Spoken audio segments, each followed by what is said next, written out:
नमस्कार दोस्तों, आप सभी का हमारे चैनल यूनि विकास में स्वागत है। आज हम लोग 17वीं बीपीएससी प्रारंभिक परीक्षा के लिए भौतिकी यानी फिजिक्स के संदर्भ में महत्वपूर्ण प्रश्नों की चर्चा करेंगे।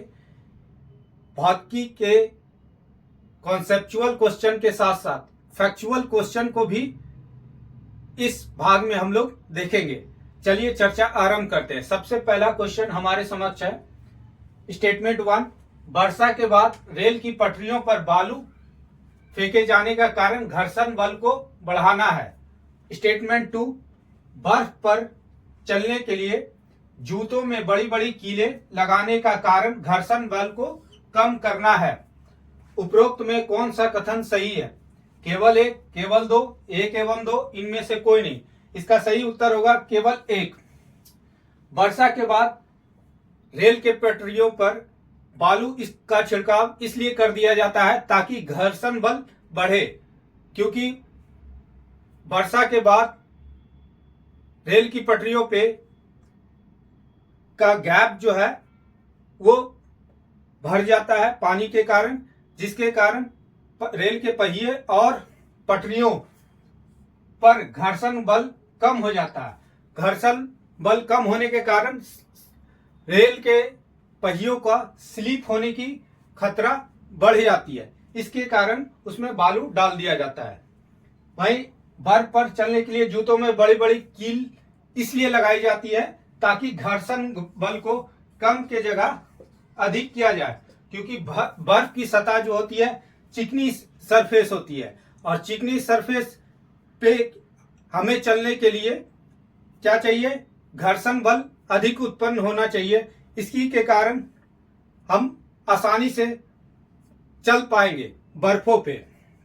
उसी प्रकार काई पर हम लोग स्लिप क्यों कर जाते हैं? क्योंकि वहां पर पर्याप्त घर्षण बल उत्पन्न नहीं होने के कारण हमारा पैर और काई के बीच घर्षण बल कम हो जाता है, जिसके कारण हम स्लिप कर जाते हैं। प्रश्न संख्या 2, निम्न में से कौन अदिश राशि है यानी स्केलर क्वांटिटी? क्षेत्रफल, आयतन, समय और आवेग। इसका सही उत्तर होगा आवेग, ऑप्शन नंबर डी। ये क्या है? एक सदिश राशि है। अदिश राशि वह होता है जिसमें केवल परिणाम होता है, परिणाम। इसमें दिशा का अभाव होता है। वहीं सदिश राशि क्या होता है? जिसमें परिणाम के साथ दिशा दोनों होता है, वो सदिश राशि कहलाता है। अदिश राशि के उदाहरण दूरी, ताप, कार्य, शक्ति, विद्युत आवेग, ये सब क्या है? अदिश राशि के उदाहरण है। वहीं वेग, विस्थापन आदि जो है वो सदिश राशि के उदाहरण है। प्रश्न संख्या 3, आधुनिक मत्स्य पोतों में फिश डांस का उपयोग प्रसर्व तरंगों की सहायता से मत्स्य समूहों की गहराई का पता लगाना है। स्टेटमेंट 2, कुत्तों में अपसर्व तरंगों की सुनने की क्षमता के कारण उन्हें भूकंप का पूर्व आभास हो जाता है। उपरोक्त में कौन सा कथन सही है? केवल एक, केवल दो, एक एवं दो, इनमें से कोई नहीं। इसका सही उत्तर होगा एक एवं दो। मत्स्य बोर्ड यानी फिश बोट में अभी जो है प्रसर्व तरंगों का उपयोग समुद्र के अंदर मछलियों के झुंडों का पता लगाने के लिए किया जाता है। प्रसर्व अल्ट्रासोनिक वेव्स का प्रयोग किया जाता है। वहीं बड़े बुजुर्ग कहा करते थे कि भूकंप या कोई भी प्राकृतिक आपदा होता है तो जानवरों को पूर्व आभास हो जाता है। इसके पीछे कारण यही है कि अपसर्व तरंग वो होते हैं इंफ्रासोनिक, जिसकी आवृत्ति 20 हर्ट्ज से कम होता है, उसे इंफ्रासोनिक या अपसर्व तरंगों कहते हैं। कुत्तों या हाथियों, फिर गेंडा आदि जानवर जो है अपसर्व तरंगों की सुनने की क्षमता रखती है। अल्ट्रासोनिक वह होता है जिसकी आवृत्ति 20,000 हर्ट्ज से अधिक होती है, उसे हम लोग श्रव्य तरंग या अल्ट्रासोनिक तरंग कहते हैं। और श्रव्य तरंग क्या होता है, जिसकी आवृत्ति 20 हर्ट्ज से लेके 20,000 हर्ट्ज के बीच होता है, उसे हम लोग श्रव्य तरंग कहते हैं। प्रश्न संख्या 4, निम्न में से किस युग्म की विमा यानी डायमेंशन समान नहीं है? ए नंबर ऑप्शन है दाब और प्रतिबल, बी नंबर ऑप्शन है वेग और चाल, सी नंबर ऑप्शन है बल आवेग, डी नंबर है कार्य और ऊर्जा। इसका सही उत्तर होगा बल और आवेग। बल का जो डायमेंशनल फॉर्मूला होता है m1 L1 T⁻² होता है, वही आवेग का फॉर्मूला होता है डायमेंशनल m1 L1 T⁻⁻1 होता है। आवेग बोलते हैं बल गुने समय को आवेग बोलते हैं, वही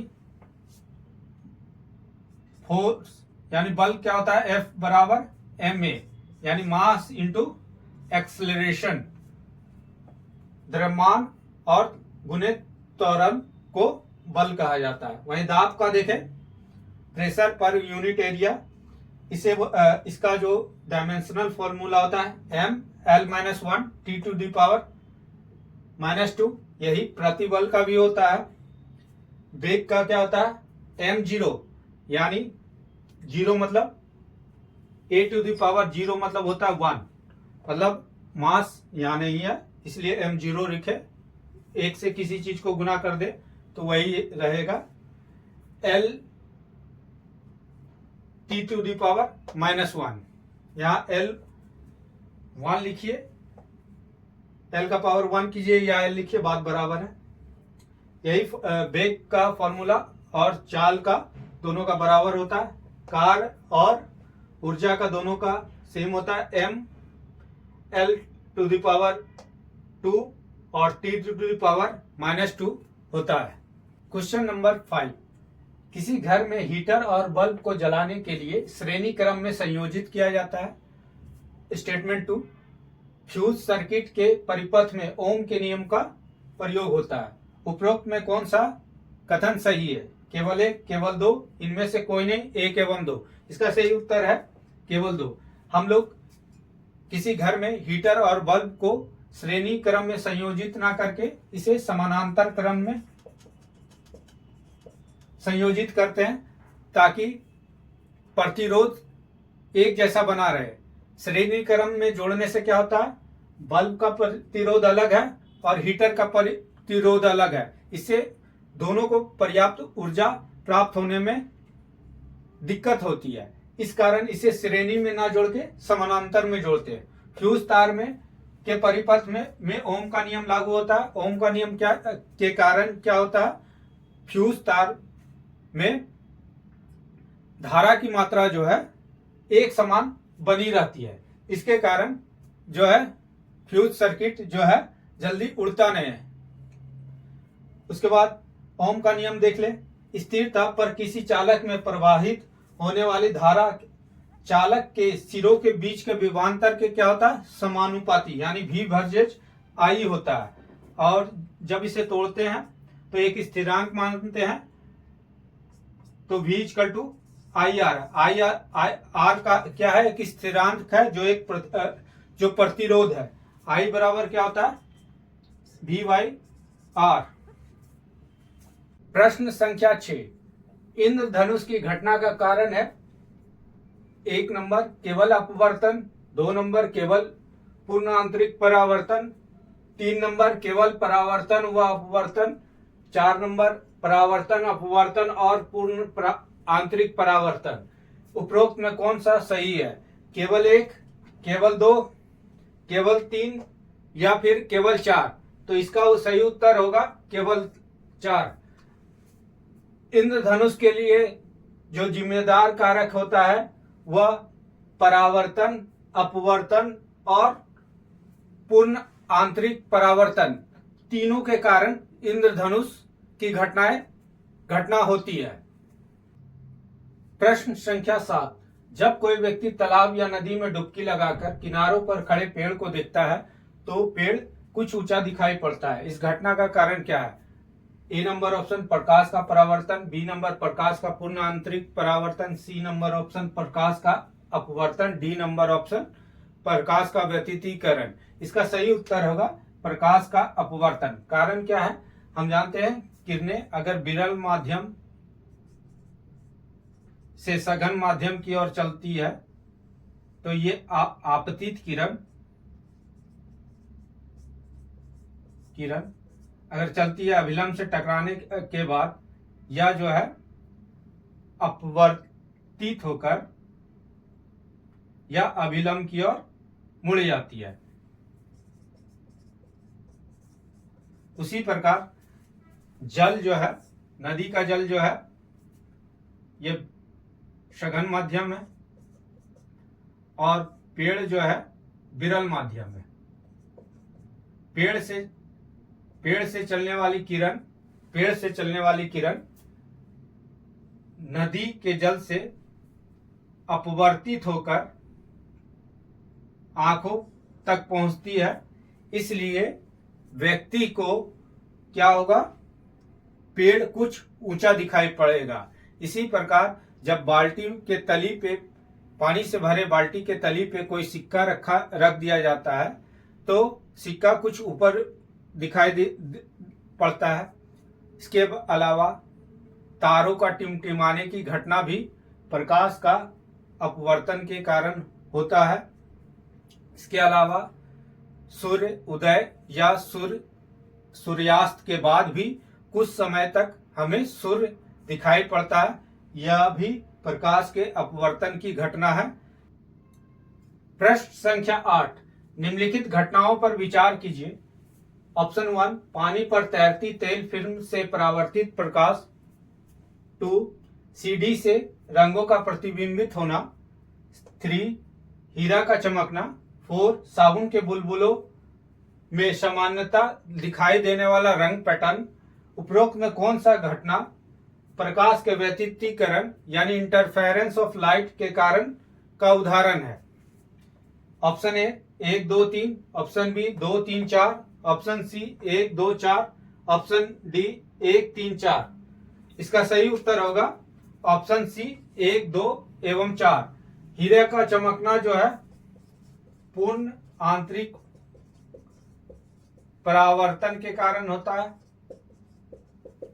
वहीं बाकी घटनाएं जो है प्रकाश के व्यतितीकरण यानी इंटरफेरेंस ऑफ लाइट के कारण होता है। हेलोग्राम देखते हैं, वो भी इंटरफेरेंस ऑफ लाइट का उदाहरण है।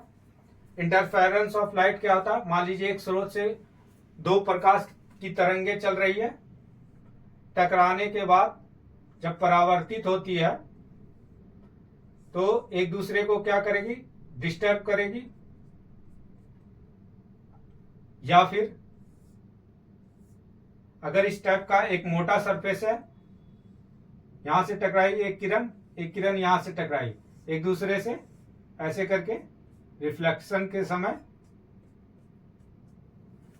दूर जाएगी।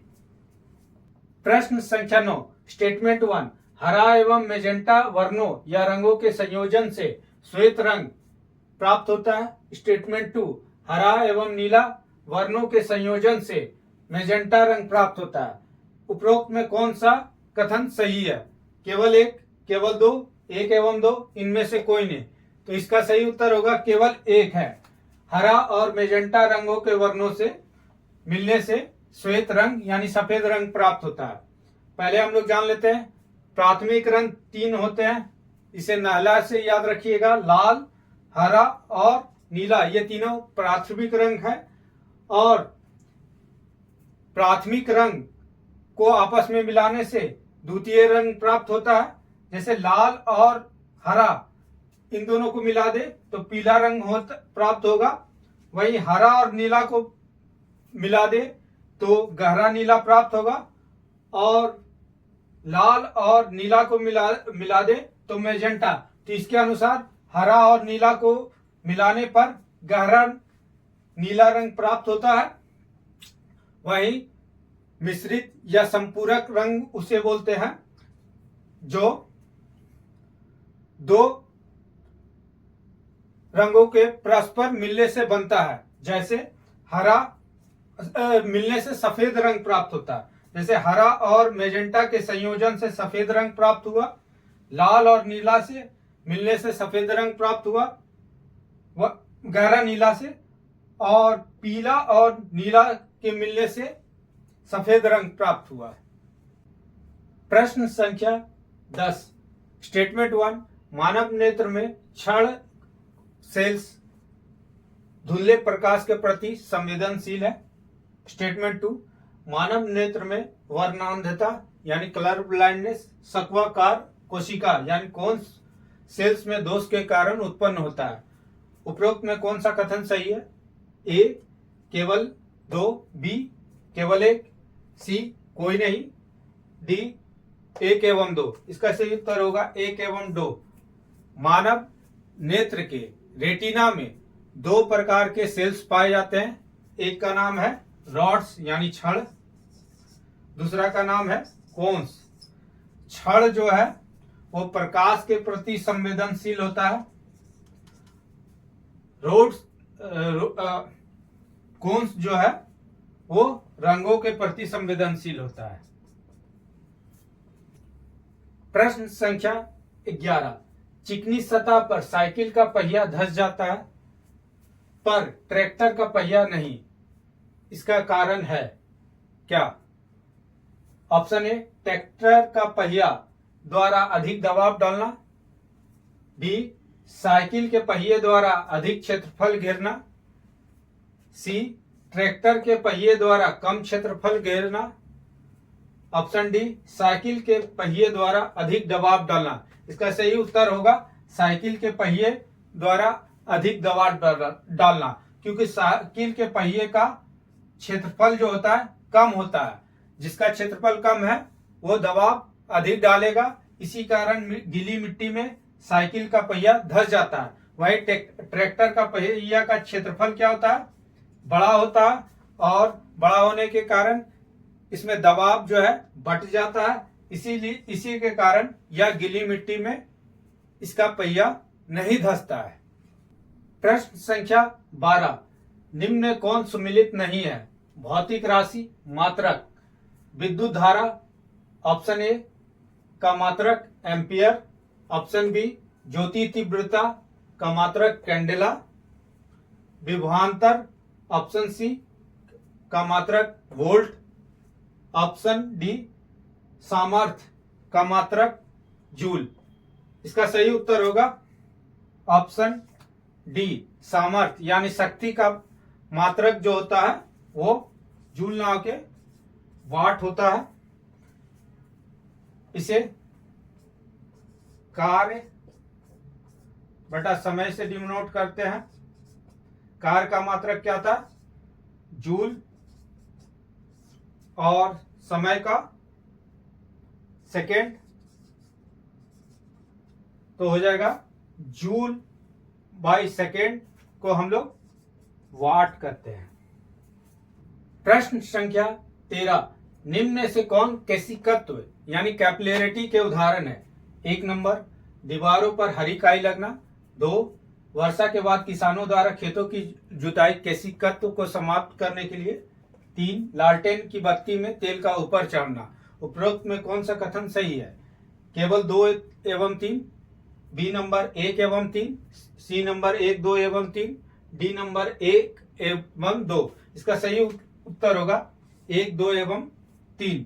तीनों घटनाएं जो है केशिकत्व के कारण होता है यानी कैपिलरिटी के कारण होता है। दीवारों पर जब पानी गिरती है तो उसमें छोटे छोटे पोर्स होते हैं, छिद्र होते हैं, यानी केश नलिका की तरफ छिद्र होते हैं, जिसमें क्या होता है? काई लगना आरंभ हो जाता है और ये केशिकत्व का जो है वो डीमेरिट्स यानी हानिकारक को प्रदर्शित करता है। प्रश्न संख्या 14, निम्न में से कौन सही सुमेलित नहीं है? खोज एवं खोजकर्ता। ए नंबर फोटोन, फोटोन की खोज Einstein. B neutron Chadwick. C परमाणु भट्टी का निर्माण एर्निको फर्मी। डी विद्युत आकर्षण का नियम ओम। इसका सही उत्तर होगा विद्युत आकर्षण का नियम जो है ओम ना होकर कूलाम होगा।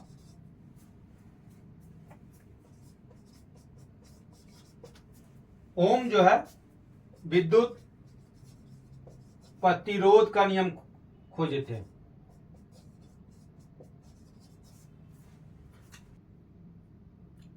प्रश्न संख्या 15, निम्न में से कौन सही सुमेलित नहीं है? उपकरण, उसका उपयोग। ए नंबर बैरोमीटर से वायुमंडलीय दाब को मापा जाता है। बी पायरोमीटर उस ताप मापने का यंत्र। सी हाइड्रोमीटर द्रवों का अपेक्षिक घनत्व। आममीटर वायु की गति मापक यंत्र। इसका सही उत्तर होगा डी आममीटर वायु की गति मापक यंत्र नहीं है। यह जो है विद्युत धारा को मापक यंत्र है। एनीमोमीटर मीटर से वायु की गति को मापा जाता है। प्रश्न संख्या 16, स्टेटमेंट 1, अंधेरे में फोटोग्राफी फिल्मों द्वारा अवरक्त किरणों की पहचान लेने के कारण अंधेरे में फोटोग्राफी संभव होता है। स्टेटमेंट 2, गामा किरणों की वेदन क्षमता अत्यधिक होती है। उपरोक्त में कौन सा कथन सही है? केवल एक, केवल दो, एक एवं दो, इनमें से कोई नहीं। इसका सही उत्तर होगा एक एवं दो। अवरक्त किरणें यानी इंफ्रारेड के द्वारा अंधेरे में भी किसी वस्तु को पहचान लेने की क्षमता होती है। इसके कारण ही अंधेरे में फोटोग्राफी लेना संभव हो जाता है। ये जिस वस्तु पे पड़ती है उस वस्तु का ताप बढ़ जाता है, जिसके कारण उस वस्तु की पहचान कर ली जाती है। इसी कारण हम लोग कुहासे में भी फोटोग्राफी कर पाते हैं। टीवी के रिमोट में भी अवरक्त किरणें यानी इंफ्रारेड किरणें का प्रयोग होता है। वहीं गामा किरणें की वेधन क्षमता उच्च होती है। गामा किरणें की आवृत्ति उच्च होती है और इसका तरंग दैर्घ्य क्या होता है? वेवलेंथ क्या होता है? निम्न होता है। और यह किरण जो है किसी वस्तु के अंदर तक प्रवेश करने की क्षमता रखती है। इसी कारण इसका वेदन क्षमता अत्यधिक होता है। प्रश्न संख्या 17, अवतल दर्पण यानी कॉन्केव मिरर में वस्तु अगर फोकस पे रखा गया है तो प्रतिबिंब की स्थिति क्या होगी? ए नंबर सेंटर ऑफ कर्वेचर यानी वक्रता केंद्र पर। बी सेंटर ऑफ कर्वेचर और अनंत के बीच। सी अनंत पर। डी फोकस पर। इसका सही उत्तर होगा अनंत पर। यह अवतल दर्पण है, ये फोकस हो गया, ये पोल हो गया यानी ध्रुव हो गया, ये सेंटर ऑफ कर्वेचर है। अगर कोई वस्तु फोकस पे है, वस्तु की स्थिति ये है, पहली किरण, एक किरण सेंटर ऑफ कर्वेचर से गुजार दीजिए, दूसरा प्रतिबिंब फोकस से किरण चली, टकराने के बाद फोकस की ओर लौटी, तो ये कहां पर किरण बनेगा? अनंत पे। अब कॉन्सेप्ट देख ले, अनंत पर रहेगा कोई किरण, कोई वस्तु, अनंत पे कोई वस्तु रहेगा तो सबसे पहले प्रतिबिंब केस 1 क्या हो जाएगा? अनंत पर कोई वस्तु है तो प्रतिबिंब कहां बनेगा? फोकस पे। फिर अनंत और सेंटर ऑफ कर्वेचर यानी वक्रता केंद्र पर है, के बीच है तो प्रतिबिंब बनेगा सेंटर ऑफ कर्वेचर और फोकस के बीच। अगर कोई वस्तु वक्रता केंद्र पे है तो प्रतिबिंब वक्रता केंद्र पे समान आकार का बनेगा। अगर कोई वस्तु वक्रता केंद्र और फोकस के बीच है तो प्रतिबिंब अनंत और वक्रता केंद्र के बीच बनेगा। अगर कोई वस्तु फोकस पे है तो प्रतिबिंब अनंत पे बनेगा। अगर कोई वस्तु फोकस और ध्रुव के बीच है यानी यहाँ पे है तो प्रतिबिंब दर्पण के दूसरी ओर बनेगा। अगर कोई वस्तु पोल यानी ध्रुव पे है तो प्रतिबिंब ध्रुव पर ही बनेगा। यानी यहां से स्टार्ट कीजिए, यानी अनंत से स्टार्ट कीजिए। सबसे पहले जो प्रतिबिंब बनेगा वो कहां बनेगा? फोकस पे बनेगा। उसके बाद इधर पीछे जाइए, इधर आगे बढ़ते जाइए, इधर पीछे आते जाइए। इस प्रकार इस प्रश्न का सही उत्तर है अनंत पर। प्रश्न संख्या 18। दो ग्रह एक ही वृत्ताकार कक्षा में चक्कर लगाते हैं तो उनका डैश समान होगा। ए कोणीय संवेग समान होगा, बी गतिज ऊर्जा समान होगा, सी चाल समान होगा, डी द्रव्यमान समान होगा। इसका सही उत्तर होगा सी चाल समान होगा। जब कोई वृत्ताकार पथ पर दो ग्रह, मान लीजिए ग्रह यहाँ दूसरा यहाँ, अगर दोनों का चाल अलग अलग होगा तो ये क्या करेगा? इसका ओवरटेक कर लेगा या ये इसको ओवरटेक कर लेगा और दोनों टकरा जाएंगे। लेकिन दोनों का स्पीड यानी चाल समान कर दे तो एक दूसरे से कभी नहीं टकराएंगे।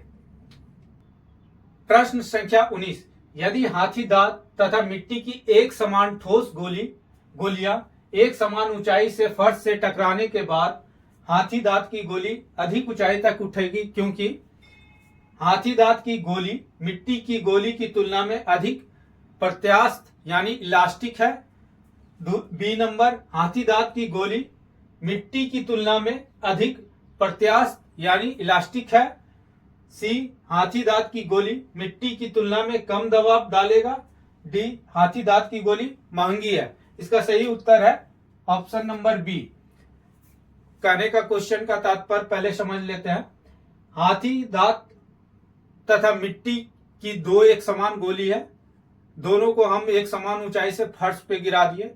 गिराने के बाद देखते हैं कि हाथी की दांत की गोली अधिक उठ जाती है। इसलिए उड़ जाती है क्योंकि यह अधिक इलास्टिक है, लचीला है। इसके कारण वो अधिक ऊंचाई पर तक जाती है और मिट्टी की गोली दब जाती है और कम ऊंचाई तक उछलती है। प्रश्न संख्या 20। निम्न में से कौन सम्मिलित नहीं है? उपकरण ऊर्जा का रूपांतरण।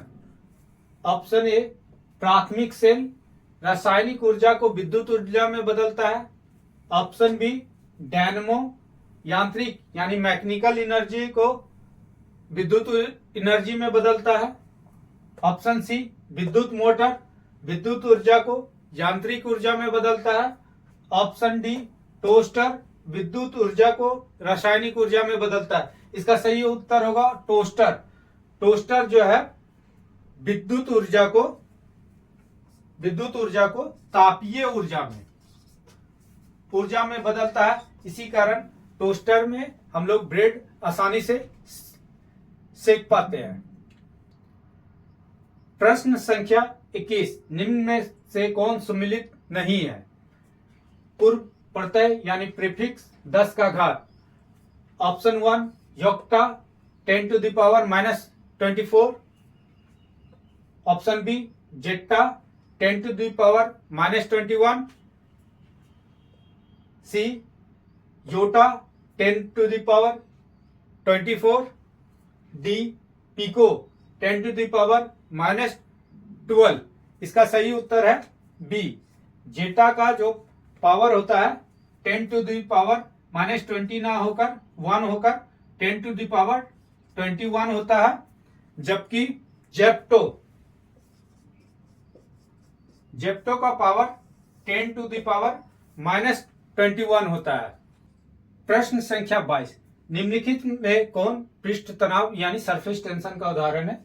1. साबुन के बुलबुले का आकार गोलाकार होना। 2. पानी पर तैरती हुई सुई। 3. पारे का गोल बूंदों में बदलना। 4. सेविंग ब्रश का बाल पानी से बाहर निकलने पर चिपक जाना। उपरोक्त में कौन सा सही है?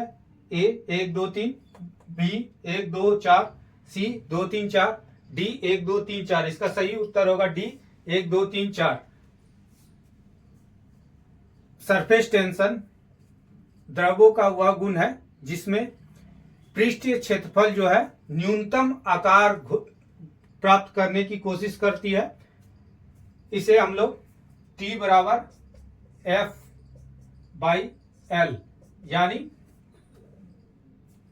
फोर्स यानी बल प्रति इकाई लंबाई पर लगने वाला बल, प्रति इकाई लंबाई पर लगने वाला बल, इसका ये एसआई मात्रक न्यूटन पर मीटर होता है।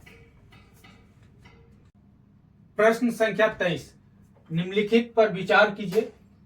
पनडुब्बी संचार, AM रेडियो यानी amplitude modulation radio, short wave radio, radar उपयुक्त को उनके अनुप्रयोग में उपयोग की जाने वाली तरंगों की बढ़ती हुई आवृत्ति, मतलब कम तरंग की आवृत्ति से लेकर अधिक तरंग वाले आवृत्ति की ओर व्यवस्थित क्रम में सजाना है। Option A 4 3 2 1, option B 1 2 3 4, option C 2 1 3 4 4 3, option D 2 4 2 3 4 1। इसका सही उत्तर होगा 1 2 3 4, ऑप्शन नंबर बी। पनडुब्बी संचार का जो तरंग की आवृत्ति होती है वो 3 हर्ट्ज से लेके 30 किलो हर्ट्ज तक होती है। उसके बाद AM यानी एम्पलीट्यूड मॉड्यूलेशन का जो आवृत्ति होती है वो 550 से लेके 1720 किलो हर्ट्ज होती है। वहीं शॉर्ट वेव का होता है 3 से लेके 30 मेगाहर्ट्ज तक, और रडार का 5 से लेके 130 गीगा हर्ट्ज इसकी आवृत्ति होती है। तो इस प्रकार 1 2 3 4 हमारा ऑप्शन सही होगा। प्रश्न संख्या 24, निम्नलिखित में किन उपकरणों में उत्तल लेंस यानी कन्वर्जिंग लेंस का प्रयोग किया जाता है? 1 प्रोजेक्टर में, दूसरा माइक्रोस्कोप में, तीसरा पीप हॉल में, चौथा सौर ऊर्जा प्रणाली में, पांचवा हेडलाइट में। उपयुक्त में सही कूट का चयन कीजिए। 1 A number 1 2 3, B number 2 3 4 5, C number 1 2 3 4 5 सभी, डी नंबर में 1 2 4 5। इसका सही उत्तर होगा सी। सभी में, इन सभी उपकरणों में कन्वर्जिंग लेंस यानी उत्तल लेंस का प्रयोग किया जाता है। उत्तल लेंस क्या करती है? किरणों को एक जगह सिकुड़ाने का काम करती है, एक बिंदु पर केंद्रित करने का काम करती है। इसलिए इन उपकरणों में जो है उत्तल लेंस का प्रयोग किया जाता है।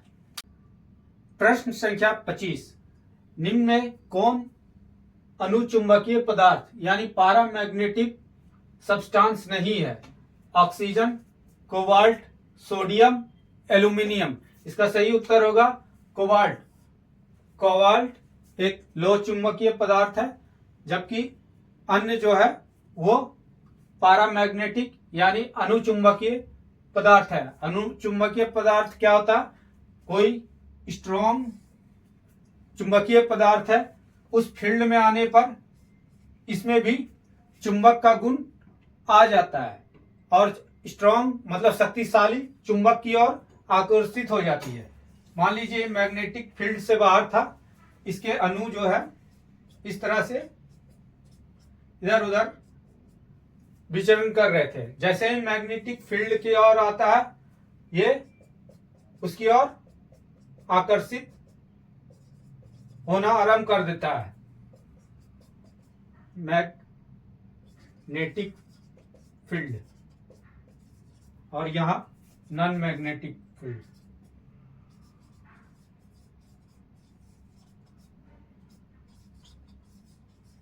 यही अनुचुंबकीय है।